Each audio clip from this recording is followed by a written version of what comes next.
शहर के थाना जीवाजीगंज क्षेत्र के दानी गेट पर दो पक्षों में बुधवार रात विवाद के दो वीडियो सोशल मीडिया पर गुरुवार को वायरल हुए हैं।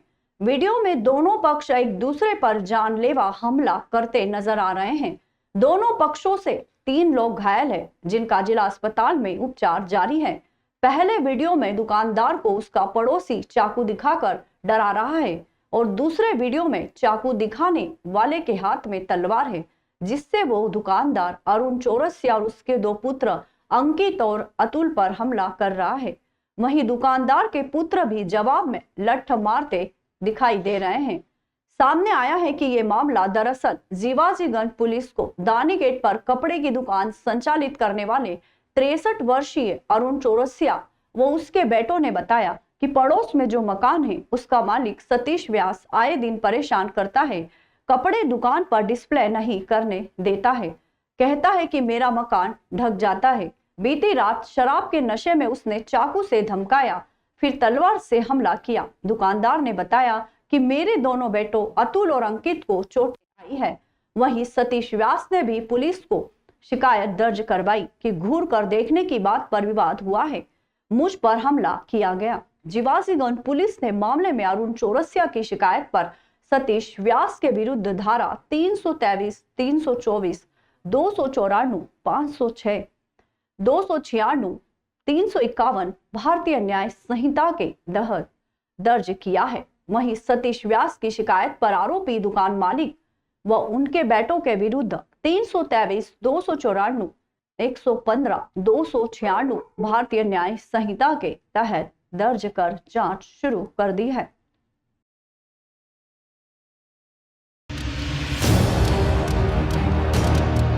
इंदौर शहर में नर्मदा लाइन सुधारने और नई लाइन डालने के नाम पर खोदे गए गड्ढे जानलेवा साबित हो रहे हैं।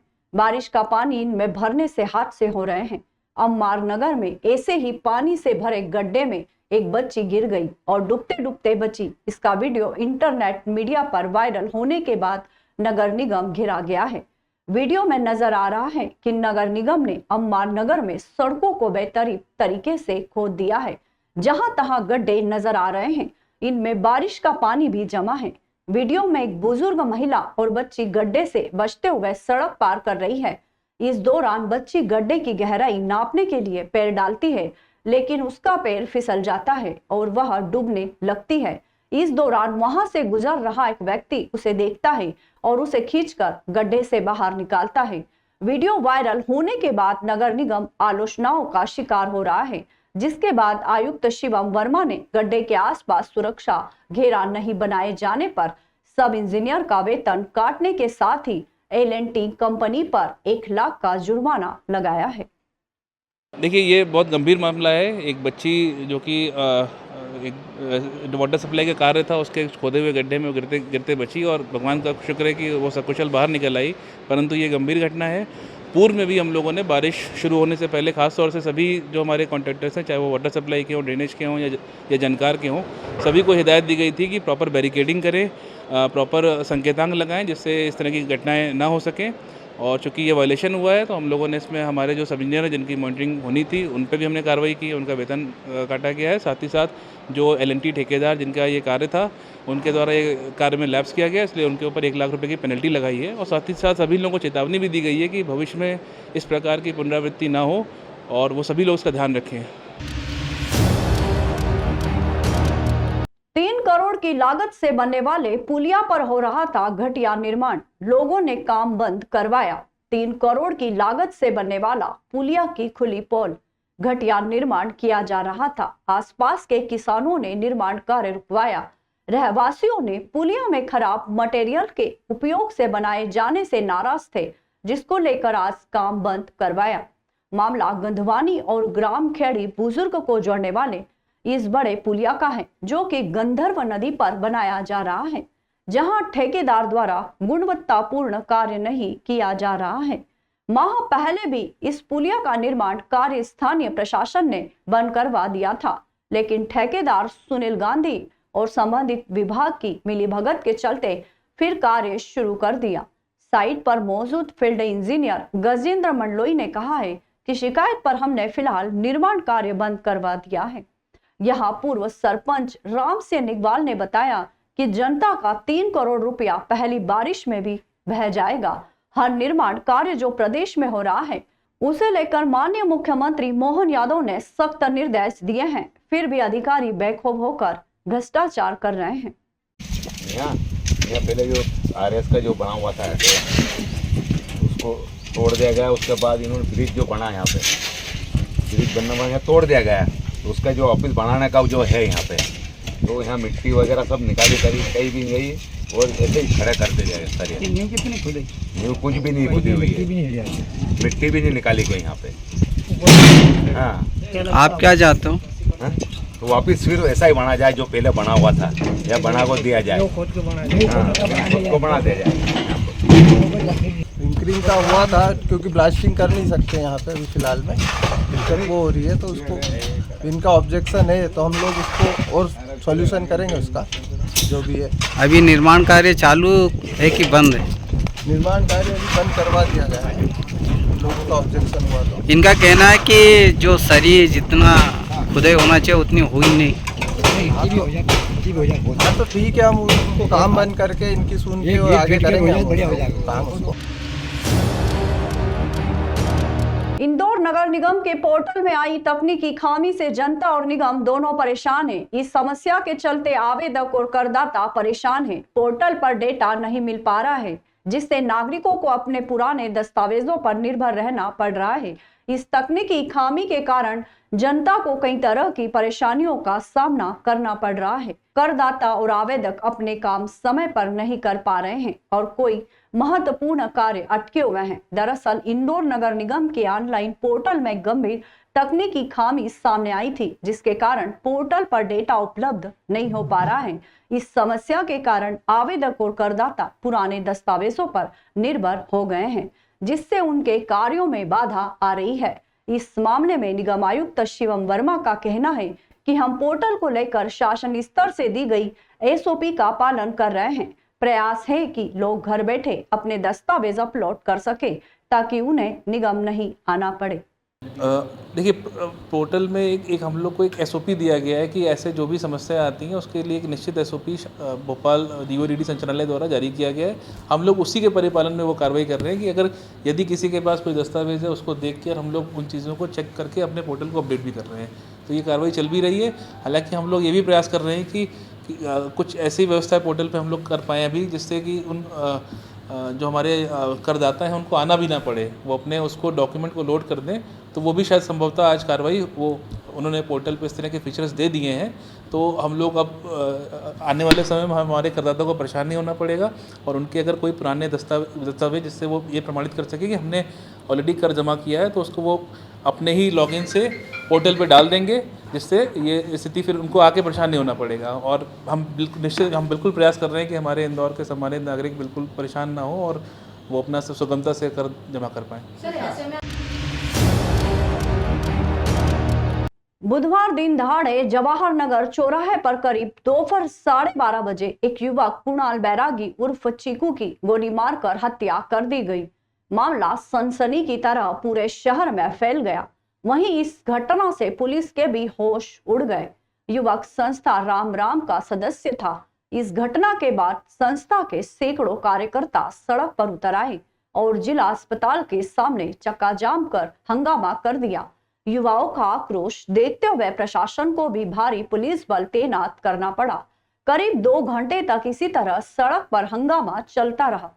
वहीं पोस्टमार्टम के दौरान मृतक कुणाल के शरीर में काफी देर तक गोली नहीं पाए जाने पर जिला अस्पताल में एक बार फिर तनाव की स्थिति उत्पन्न हो गई। देर शाम करीब 6:30 बजे मृतक का अंतिम संस्कार किया गया। इस दौरान वहां हजारों की तादाद में संस्था राम कार्यकर्ता मौजूद रहे। वहीं दूसरी ओर तनाव की स्थिति देखते हुए प्रशासन को मौके पर भारी पुलिस बल भी तैनात करना पड़ा। घटना की शुरुआत तब हुई जब कुणाल बैरागी के भाई कपिल बैरागी से मिलने आनंद मनसारे और उनके साथी जिला देवास गए थे। कपिल बैरागी जेल में विचाराधीन कैदी है। मुलाकात के दौरान जेल में राहुल पवार ने कपिल बैरागी और उनके साथियों को धमकाया। राहुल पवार ने लैंडलाइन फोन का उपयोग करते हुए धमकियां दी और गालियां दी, जिससे उसने कहा कि वे लोग जेल से बाहर निकलते ही मारे जाएंगे। जेल से मुलाकात के बाद कुणाल बैरागी और उनके साथी स्कॉर्पियो MP 11 T2277 में सवार होकर जवाहर नगर होते हुए उनके घर जा रहे थे। गाड़ी में उनके साथ शैलेंद्र पवार भी मौजूद थे।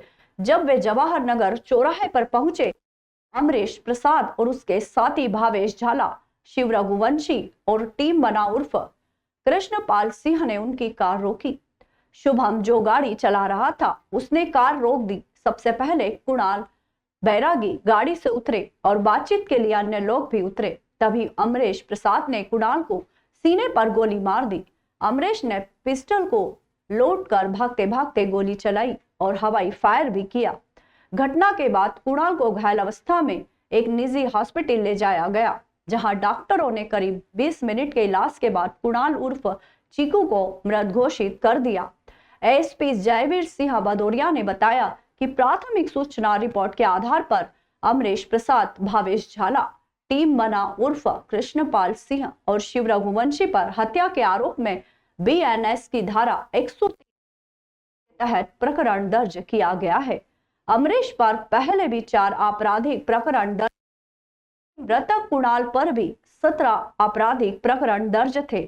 साथ ही मामले में आगे की जांच जारी है। जब अंदर जाते हैं तो सेकंड गली के पास में चौराहा बनता है, वहाँ पे इसी घटनाक्रम घटा है और CC फुटेज से भी देखे गए हैं। तत्काल 26 साक्षी भी है और उसके बताए अनुसार FIR लिखी जा रही है और शीघ्र इसमें गिरफ्तारी की। सर, समर्थकों ने जो है हॉस्पिटल में भी हंगामा किया, चक्का जाम किया MGS तिराहे पर। उसके जो परिजन थे वो आक्रोशित थे, उनको अभी समझाइश दे के हॉस्पिटल भेजा है और शीघ्र भी कार्रवाई। क्या पूरा मामला है इसमें? बेसिकली जो अभी घटनाक्रम बताया है उसमें एक अपने भाई से मिलने जेल गया था, वहाँ पे कुछ विवाद हुआ है, उसकी पूरी तहकीकात की जा रही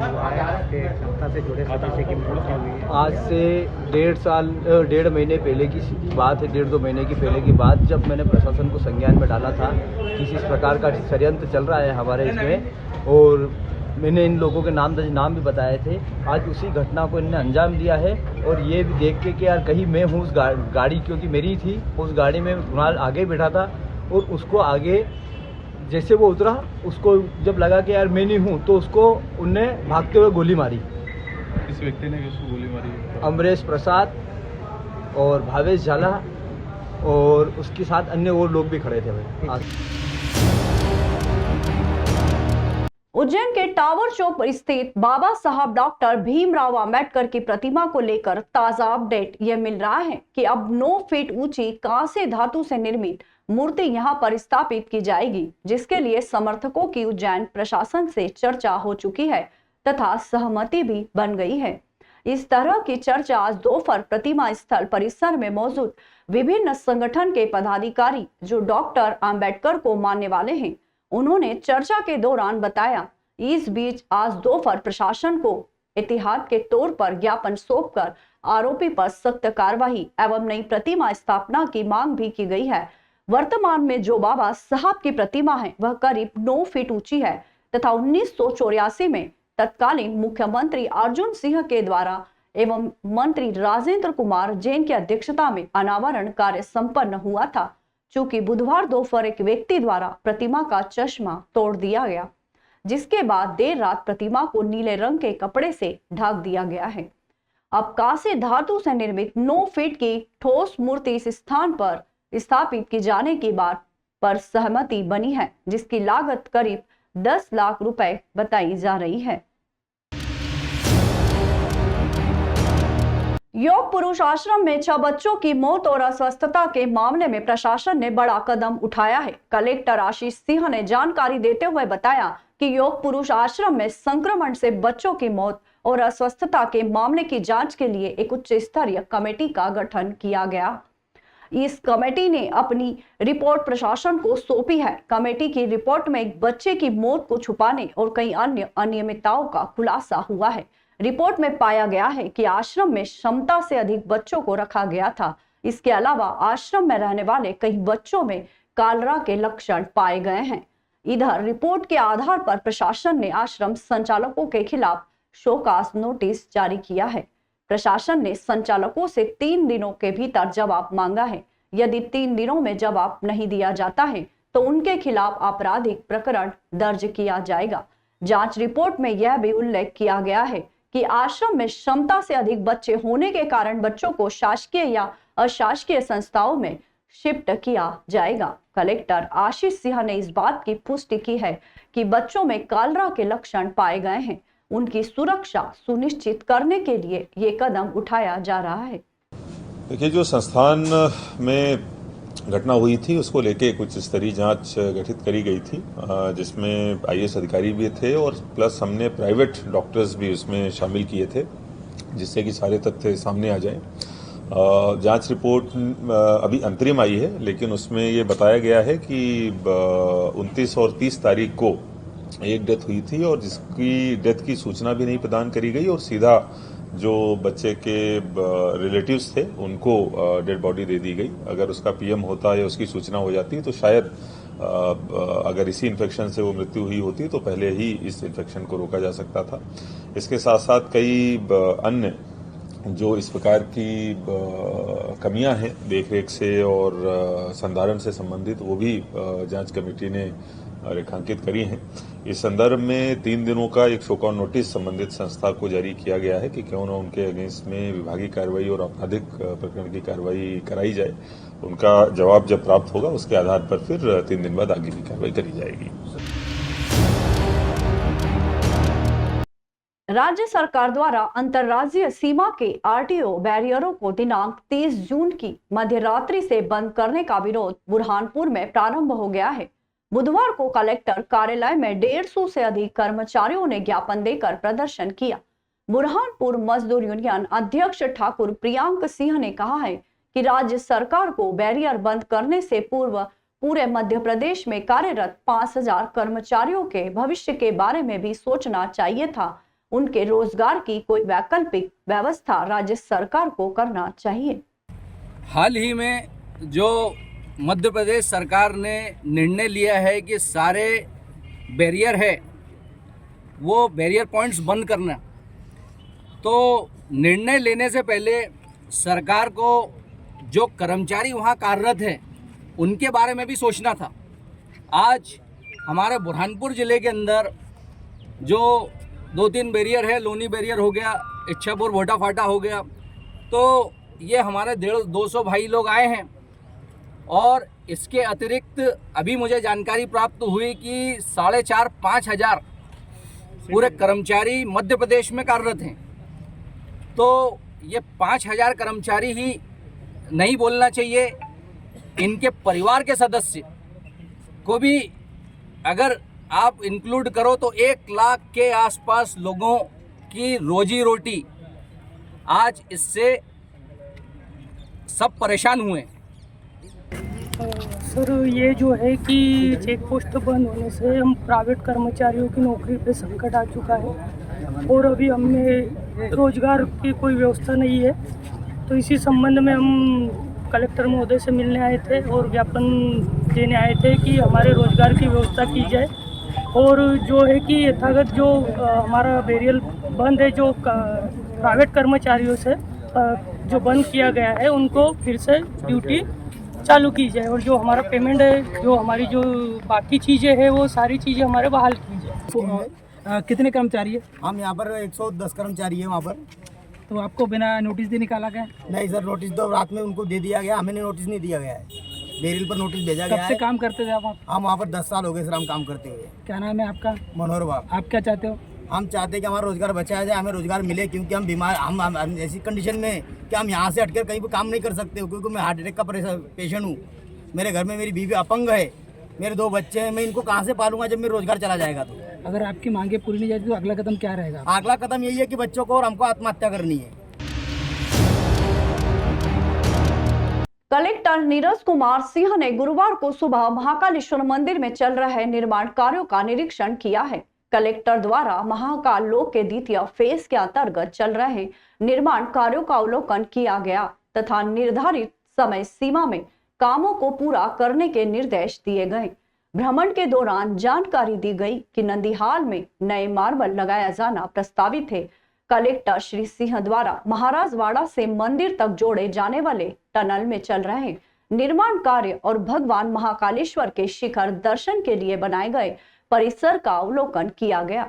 परिसर में टनल के लिए बनाए गए डक्ट के आसपास रेलिंग लगाई जाने के निर्देश दिए गए। कलेक्टर श्री सिंह ने कहा कि महाकालेश्वर मंदिर का आगामी 10 सालों का एकीकृत प्लान बनाया जाए। उन्होंने पानी की निकासी के लिए बनाई गई व्यवस्थाओं का जायजा लिया। उन्होंने कहा कि मंदिर का जो भी निर्माण कार्य है, जिनके लिए जो कार्य योजना बनाई गई है, उसे शासकीय अभिलेख में भी विधिवत दर्ज किया जाए। वर्षा ऋतु को ध्यान में रखते हुए बारिश का पानी जब तेज होने लगे तो चेंबर के पास कर्मचारियों की ड्यूटी लगाई जाए ताकि वे सही समय पर पानी की निकासी करवा सके, ताकि मंदिर के गर्भगृह और आंतरिक परिसर में पानी ना आ सके। प्लास्टिक डे के मौके पर इंदौर नगरपालिका निगम ने प्लास्टिक के खिलाफ जागरूकता फैलाने के लिए एक विशेष कार्यक्रम का आयोजन किया। इस कार्यक्रम में महापौर पुष्यमित्र भार्गव भी मौजूद थे। इस दौरान महापौर पुष्यमित्र भार्गव ने द्वारकापुरी सब्जी मंडी सहित कई बाजारों का दौरा किया। इस दौरान उन्होंने दुकानदारों और खरीदारों से प्लास्टिक की बजाय कपड़े के थैलों का उपयोग करने की अपील की है।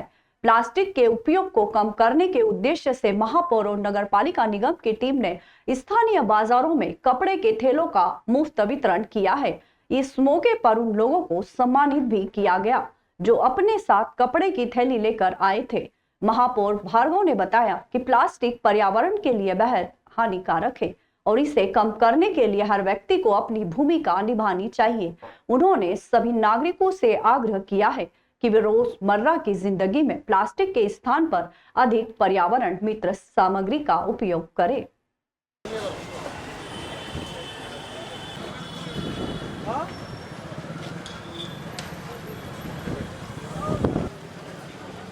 सब्जी लेने आए आप? नहीं लाए। बोलो ना। सब्जी लेने नहीं आए, अभी खाली लेना है। सब्जी लेने आओ ना। आप सभी व्यापारियों को सूचित किया जाता है। गोयल जी का थोड़ी देर का काम करके आना है वापस। प्लास्टिक थैली का उपयोग तो नहीं करते। आप रोज सब्जी खरीदने आते हो डेली? ठीक है, मशरूम है, बैग लेके नहीं आते आप?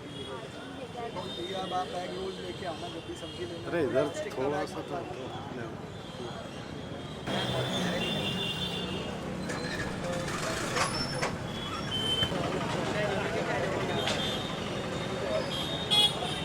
वैसे तो इंदौर रोज़ सिंगल यूज़ प्लास्टिक मुक्त डे मनाता है, लेकिन आज विश्व नो प्लास्टिक डे के अवसर पर इंदौर शहर के सभी जनप्रतिनिधि, स्वच्छता कर्मी ने मिलकर आज हर बाज़ार में सिंगल यूज़ प्लास्टिक मुक्त करने की दृष्टि से, प्लास्टिक बैग के उपयोग को कम करने की दृष्टि से जनजागरण किया।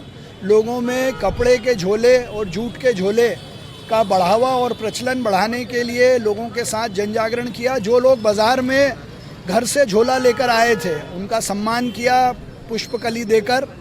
और मैं इंदौर शहर के सभी बाज़ारों में सामान बेचने वाले, फल सब्जी बेचने वाले विक्रेताओं से भी आग्रह करता हूं कि कपड़े के झोले का प्रचार प्रसार करें और इंदौर को सिंगल यूज़ प्लास्टिक मुक्त बनाए रखने में अपना सहयोग दें। बास्केटबॉल में लगी एग्जीबिशन सिल्क इंडिया में देश भर के रेशम बुनकरों अपनी सदियों से सजाई सहेजी गई हैंडलूम की विरासत में नई डिजाइनर के साथ यहां प्रदर्शित कर रहे हैं। सिल्क की यही खूबसूरत साड़ियां बिहार समारोह एवं पारिवारिक आयोजनों की शोभा बढ़ाती हैं और साड़ियों की लगभग 50,000 वैरायटी यहां लवर के लिए प्रदर्शित की जा रही है। ये actually Orissa tie and dye का है। ये एक्चुअली कॉटन में मिलेगा, आपको सिल्क में भी मिलेगा। सिल्क आपका स्टार्टिंग आएगा 10,000 से 21 तक अभी है, और कॉटन में जो है 2,000 से स्टार्टिंग अप टू आपको मिल जाएगा 15,000। ये सब हाथ का कढ़ाई करके बनाते हैं, टाई एंड डाई बोलते हैं इसको। इसका जो है बोथ तरफ सेम रहेगा। इसका जो वीविंग रहेगा ना, आप दोनों तरफ देखेंगे तो उसको सेम मिलेगा आपको। इसका उल्टा सीधा नहीं मिलेगा आपको। दोनों तरफ आप यूज़ करेंगे तो दोनों तरफ का सेम ब्राइट रहेगा। अगर प्रिंटेड होगा एक तरफ आपको फेडेड रहेगा, एक तरफ ब्राइट रहेगा, लेकिन ये प्योर में है। इसमें एक फेक भी मिलता है, ये ओरिजिनल में दिक्कत मिलेगा आपको। और कहाँ से यहाँ पे आए हैं एग्जीबिशन में? एग्जीबिशन तो हर स्टेट से आया है। हम आया है उड़ीसा से। उड़ीसा पर्पल संबलपुर में बनता है, संबलपुर में बनता है और एक कटक में भी बनता है। हर जगह का कलेक्शन हम लेके आया है। कितने सालों से आप इस एग्जीबिशन में? एग्जीबिशन में हम 10 साल से है। अच्छा, तो कितना आप इसमें लाभ प्राप्त होता है आपको? ये एक्चुअली सोसाइटी का है ना, हम कारीगर से लेके डायरेक्ट सेल करते हैं। ऐसा नहीं कि हम किसी से ये करके, हम भी खुद व्यूअर से। विशेष पुलिस महानिदेशक उपेंद्र कुमार जैन ने गुरुवार को प्रशासनिक संकुल भवन सभाकक्ष में सिंहस्थ 2028 की तैयारियों के दृष्टिगत प्रस्तावित और स्वीकृत सड़क निर्माण कार्यों की विस्तार से समीक्षा कर भीड़ प्रबंधन एवं पार्किंग व्यवस्था की विशेष प्लानिंग किए जाने के निर्देश दिए हैं। उन्होंने कहा कि प्रशासन द्वारा सिंहस्थ के प्रमुख स्नान दिवस और अन्य दिनों के लिए अलग अलग सुनियोजित तरीके से क्राउड मैनेजमेंट किया जाए, पार्किंग व्यवस्था और उसके प्रबंधन पर विशेष फोकस करें। बैठक में संभागायुक्त उज्जैन संजय गुप्ता, पुलिस महानिरीक्षक संतोष कुमार सिंह, कलेक्टर नीरज कुमार सिंह, पुलिस अधीक्षक प्रदीप शर्मा, निगम आयुक्त आशीष पाठक, सीईओ यूडीए संदीप सोनी, अतिरिक्त पुलिस अधीक्षक गुरु प्रसाद पारासर सहित सड़क निर्माण संबंधित विभाग उपस्थित रहे। विशेष पुलिस महानिर्देशक जैन ने मध्य प्रदेश सड़क विकास निगम, लोक निर्माण विभाग, राष्ट्रीय राजमार्ग प्राधिकरण, उज्जैन विकास प्राधिकरण अंतर्गत प्रस्तावित एवं स्वीकृत सड़क निर्माण कार्यों की समीक्षा की है। उन्होंने सिंहस्थ के दृष्टिगत प्रमुख मार्गों के 4 लेन, 6 लेन और पुलों के चौड़ीकरण किए जाने के संबंध में आवश्यक मार्गदर्शन दिया।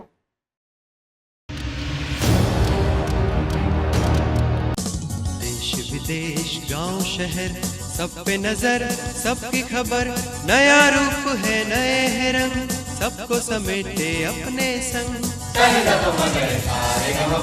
आपका अपना शहर का सपना दैनिक अवंतिका, दैनिक अवंतिका, दैनिक अवंतिका।